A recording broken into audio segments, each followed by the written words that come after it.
Si vous en avez marre de perdre votre temps sur les sites de rencontres, que vous faites plein de rencarts mais que ça ne mène à rien, cette vidéo est faite pour vous. En fait, je vais vous donner un conseil très simple, c'est que vous n'avez pas envie de faire de l'ordinaire. Vous avez envie de faire de l'extraordinaire. Faire de l'extraordinaire, en termes de conversation, eh bien, ça va vous permettre très rapidement déjà de créer des situations intéressantes.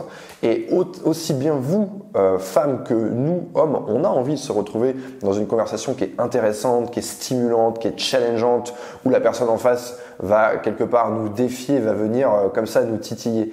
En fait, on a envie d'être dans ce genre de conversation. On n'a pas envie, sur une application de rencontre, d'avoir 20 conversations qui se ressemblent toutes, qui commencent par un « Hey, salut, ça va? Et toi, tu fais quoi? » Moi, je fais ça. Et toi, ok, super. Je fais quoi? Je te donne ma carte de visite. Non, on a envie de créer de la surprise. On a envie de créer… Voilà, on n'a pas envie de savoir exactement ce qui va se passer.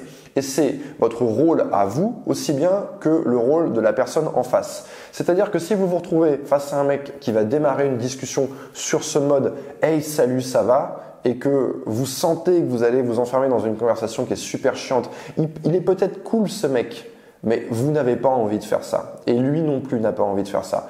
Donc, vous allez devoir élever le niveau. Et croyez-moi, je vais vous dire une chose, c'est que les hommes adorent quand on élève le niveau. Le problème avec les sites de rencontres, c'est que ça ramollit le cerveau des gens. On a des dizaines et des dizaines de conversations, donc à un moment donné, on va aller au plus facile. Maintenant, le site de rencontre, c'est aussi un endroit qui est hyper concurrentiel. C'est comme si vous étiez dans la plus grande boîte de nuit à laquelle vous pouviez penser. Une boîte de nuit qui fait, je sais pas, comme une tour à Dubaï avec 160 étages. Il y a une hyper concurrence. Et le problème, c'est que quand on est dans toutes ces conversations qui se ressemblent toutes et qui sont un petit peu chiantes, en fait, voilà, pourquoi j'irais mettre mon attention ici plutôt qu'ici? Donc vous, ce que vous avez envie de faire, c'est de créer une conversation qui va récupérer l'attention de la personne, une conversation qui va être excitante, où on a envie, on attend la réponse et on attend de voir ce qui va se passer.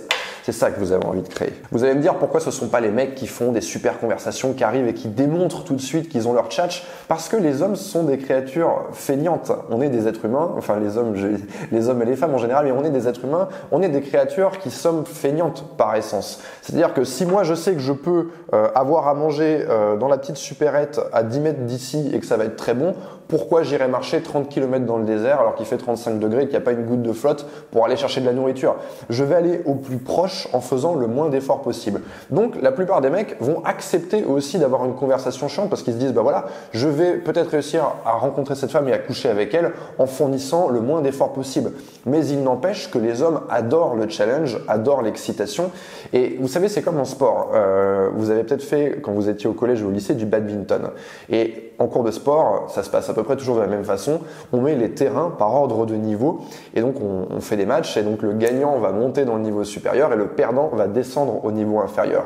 Et les hommes adorent ça. Ils adorent se sentir challengés. Ils adorent se sentir en compétition. Et ils adorent avoir cette sensation qu'ils sont en train de gagner un truc et de ne pas savoir s'ils vont gagner ou pas. Donc on a envie de créer ça dans notre discussion. On n'a pas envie d'être le terrain d'en bas où on sait que le jeu, voilà, on n'a pas envie de faire un ping-pong avec une grand-mère. On a envie d'être sur le terrain où il va y avoir de l'excitation, où il va y avoir des balles difficiles. Il va falloir courir dans tous les sens pour aller les chercher, mais au moins on va avoir un beau match. Alors là, vous allez me dire comment je fais pour transformer l'ordinaire en extraordinaire, comment je fais pour pas tomber dans ces espèces de conversations dont on connaît déjà la fin avant même d'avoir commencé. Bien, c'est très simple. Vous allez indiquer dès le départ de la conversation qu'il va s'agir d'un jeu. Vous allez placer la barre ici. Donc, on n'a surtout pas envie de démarrer la conversation avec un truc comme « Hey, salut, ça va? Qu'est-ce que tu fais? Qu'est-ce que tu as fait de ton week-end » Vous oubliez complètement ce genre de phrase d'approche et vous allez mettre quelque chose de beaucoup plus exigeant. Alors, je vais vous donner deux exemples. Vous pouvez dire par exemple à un homme, sur le ton de la plaisanterie, bien évidemment, ce qui va supposer un smiley, mais bravo, félicitations, tu as gagné le droit de venir m'aborder. Ça peut être une première phrase d'approche qui va inciter un mec à jouer avec vous. Un deuxième exemple auquel on pourrait penser, qui va vous permettre de démarrer la discussion sous forme de jeu, c'est de dire quelque chose comme « complète cette phrase » et en dessous vous marquez « je suis un super » et là vous mettez 3 petits points. Vous voyez, ça c'est un début de conversation qui va tout de suite obliger l'homme à qui vous parlez à jouer avec vous. Alors maintenant, ça ce sont des exemples que vous allez pouvoir utiliser à chaque fois si vous voulez, mais quelque chose d'encore plus intéressant, c'est d'aller regarder le profil de la personne, de prendre quelque chose sur ses photos ou dans sa description de profil et de venir le taquiner avec ça. Ça va vous faire quelque chose d'encore plus personnalisé parce que vous n'allez pas pouvoir le dire au prochain mec qui passe. Et ce qui va se passer quand vous allez faire ça, c'est que les hommes vont tout de suite comprendre qu'ils vont devoir ajuster leur niveau de jeu pour vous et ça va produire une conversation beaucoup plus intéressante, beaucoup plus stimulante. Vous allez avoir leur attention plutôt que de répondre comme ça où il se dit voilà, je vais répondre entre deux dossiers au travail, je lui envoie un petit message une fois tous les 2 jours. Non, il va vraiment avoir son attention parce que la conversation est intéressante et ça va vous permettre également de filtrer. Vous allez pouvoir écarter tous les mecs qui n'ont pas envie de jouer avec vous, qui n'ont pas d'humour, qui n'ont pas de conversation. Vous allez le savoir tout de suite.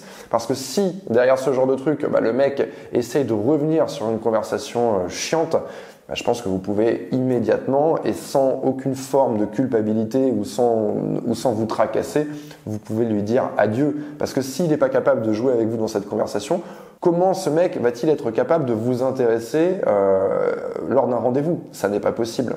Ce que vous devez retenir de cette vidéo, c'est que homme comme femme, quand on est dans ce genre de situation sur des sites de rencontres, on va s'adapter à la personne qu'on a en face de nous. Donc si vous démarrez la conversation avec quelque chose qui est peu exigeant, le mec va se dire voilà, cette conversation, ça va être une conversation banale et il va jouer le jeu de la conversation banale. Maintenant, si c'est lui qui démarre la conversation sous une forme qui ne vous intéresse pas, s'il est partisan du moindre effort et qu'il commence avec un « Hey, salut, ça va », à vous de rectifier. Il vous a envoyé une balle molle, vous allez tout de suite lui balancer une grosse balle dans la tronche et vous allez voir s'il est capable ou pas d'adapter son niveau de jeu.